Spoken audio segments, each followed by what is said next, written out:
KVV Prasad, ప్రధాన కార్యదర్శి, ఆంధ్రప్రదేశ్ రైతు సంఘం. దేశవ్యాప్తంగా కేంద్ర ప్రభుత్వం అనుసరిస్తున్నటువంటి విధానాలకి నిరసనగా ట్రేడ్ యూనియన్లు, రైతు సంఘాలు ఈ నెల 20వ తేదీన పెద్ద ఎత్తున దేశవ్యాప్త సమ్మె, గ్రామీణ హర్తాల్ పేరుతో పెద్ద ఎత్తున ఉద్యమానికి సన్నద్ధమవుతా ఉన్నాయి. దురదృష్టం, ఇవాళ ఈ సమయంలో భారత పాకిస్తాన్ యుద్ధం కాల్పులు జరుగుతూ ఉన్నటువంటి నేపథ్యం. గత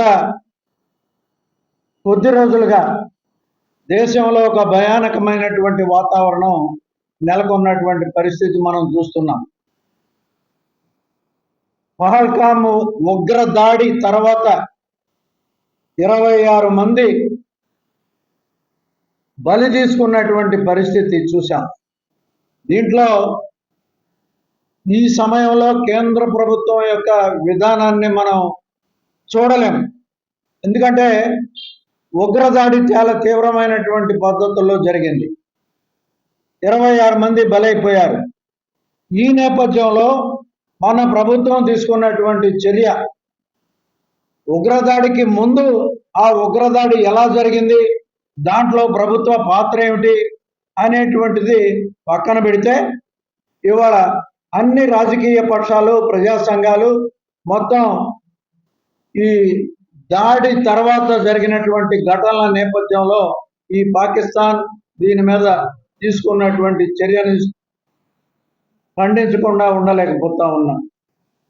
కాబట్టి మరి ఈ పరిస్థితుల్లో దేశవ్యాప్తంగా జరిగేటువంటి ఈ ఉద్యమం ఏదైతే ఉందో అది మరి పూర్తి స్థాయిలో జరుగుతుందా జరగదా అనేటువంటి మీమాంస కూడా కొంత ఉన్నటువంటి నేపథ్యం.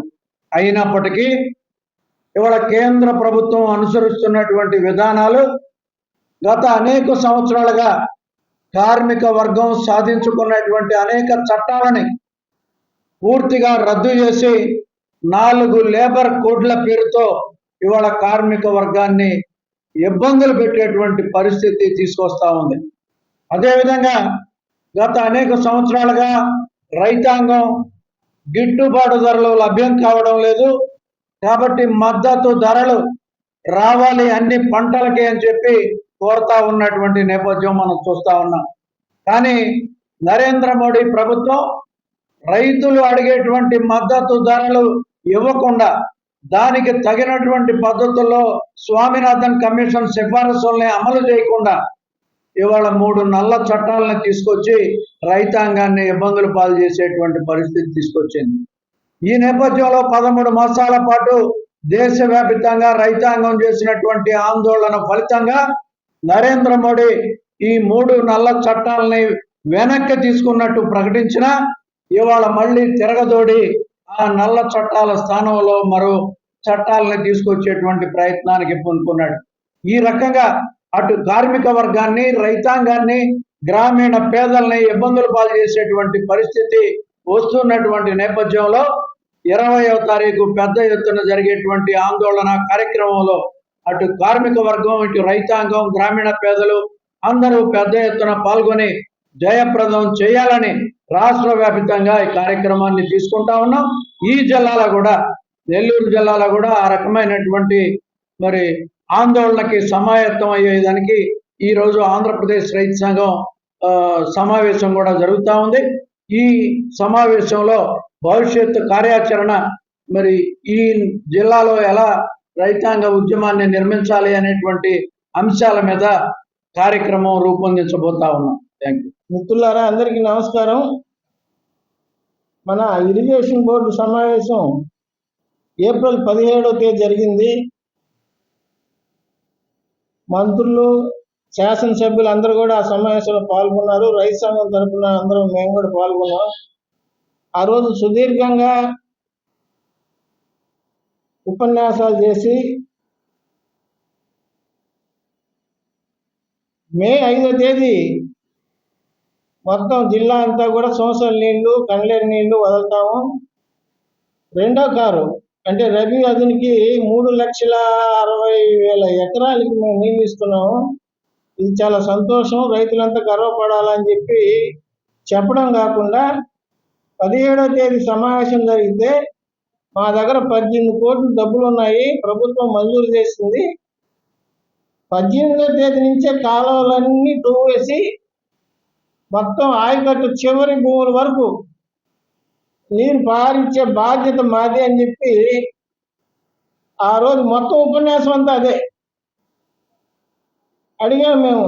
చిన్న కాలువలు మాత్రం ఉపాధి పనులు చేపిస్తాము, మిగతా కాలువలంతా కూడా డబ్బులు ఉన్నాయి, ఇబ్బంది లేదని చెప్పి ఏప్రిల్ నెలంతా చూసాము. ఏప్రిల్ అయిపోయింది, మే నెల 11వ తేదీ వచ్చింది, కాలువల్లో నీళ్లు లేవు, కూలికి తీసిన దాఖలాలు కూడా ఎక్కడా లేవు.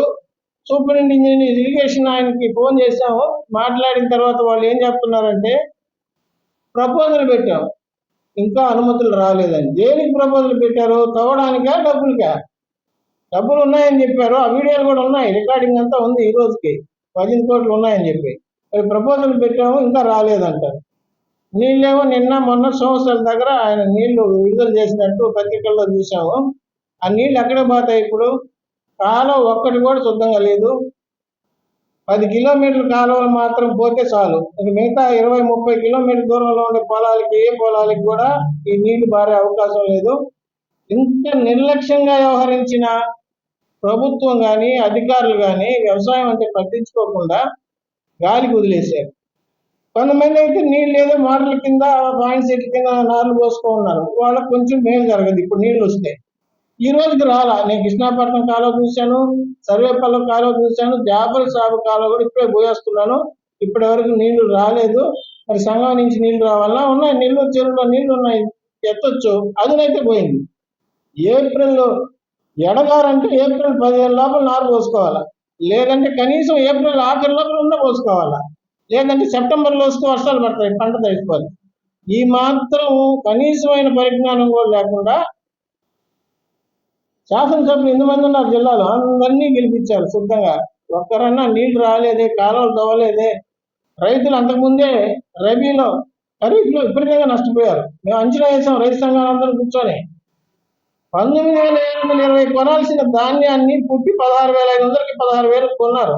ఆ లెక్కన 18 లక్షల మెట్రిక్ ధాన్యం మార్కెట్లోకి వస్తే నష్టపోయింది 500 కోట్లు. నెల్లూరు జిల్లా రైతులు నష్టపోయింది 500 కోట్లు. ఈ సంవత్సరం అయినా నీళ్లు ఉన్నాయి సంవత్సరాల్లో, కండ్లేరులో నీళ్లు ఉన్నాయి, నిన్నటి కూడా 50 టీఎంసీలు ఉన్నాయి. మరి ఈ నీటిని వృధాగా మానేయకుండా రైతులకు ఇవ్వాలనే ఒక ఇది. ఏప్రిల్ 15 నుంచి ఈ రోజుకి 25 రోజులు కాలువలు తవ్వరు, నీళ్లు ఇవ్వరు. వాళ్ళు నీళ్ళు ఇచ్చినప్పుడు కాలువలు లేకుంటే ఎక్కడ పోవాలి నీళ్లు? వెంటనే కాలువలు తవ్వాలా, నీళ్లు వదలాలా, నార్లు ఇప్పుడు పోసుకుంటారు. కొంతమంది పాయింట్ సెంట్లు లేవు, కాలువ నీళ్ళు వస్తే నారు పోసుకుంటారు, అదును బాగుంటుంది. ఇప్పుడైనా మీరు వెంటనే తగిన చర్యలు తీసుకొని కాలువల మరమ్మతులు చేపట్టడం, నీళ్లు విడుదల చేయడం. అతి సమస్య ఏంటంటే ఈ నీళ్ళకి డిస్ట్రిబ్యూట్ చేసే లస్కర్ల పాపం 220 మంది 3 సంవత్సరాలుగా జీతాలు లేకుండా పేదోళ్ళు ఆఫీస్ చుట్టూ తిరుగుతూ ఉన్నారు, అధికారులు చుట్టూ తిరుగుతున్నారు, మంత్రులు చుట్టూ తిరుగుతున్నారు. ఇరిగేషన్ బోర్డు సమావేశంలో ఏకగ్రీవంగా ఒక తీర్మానం చేశారు. ఏమని? లస్కర్ల జీతాలు, పెండింగ్ జీతాలు, 3 సంవత్సరాల జీతాలు వెంటనే చెల్లించాలని, వాళ్ళని పర్మనెంట్ చేయాలని చెప్పి ఆ ఊసే లేదు. అందుకని ప్రభుత్వం నిర్లక్ష్య వైఖరిని మేము ఖండిస్తా ఉన్నాం. ఇప్పుడైనా వెంటనే కాలువల మరమ్మతులు చేపట్టి నార్మల్కి నీళ్ళు ఇవ్వాలని కోరుతూ సెలవు తీసుకుంటాను. నా పేరు గంగపట్నం రామయ్య, రైతు సంఘం జిల్లా కార్యదర్శి.